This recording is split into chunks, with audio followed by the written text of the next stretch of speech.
O'zi bizga uyqu nima uchun kerak? Xo'sh, bilmadim, miya dam olish uchundir balki. Javob shunday bo'lish kerakday, ammo unday emas. Miyangiz hech qachon dam olmaydi. Tamom, unuting. U hatto uxlaganingizda ham dam olmaydi. Unda mantiq nimada?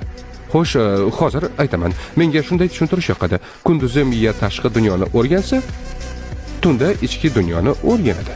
Kunduzi ko'z va boshqa sezgi a'zolaridan signal olgan miya qobig'i hujayralari sekin uyqu mahalida ichki a'zolar, ichak, o'pka va boshqalardan signal to'playdi. U ularning ishidan nosozlik aniqlasa, javob signali bilan ularning parametrini me'yorga keltiradi.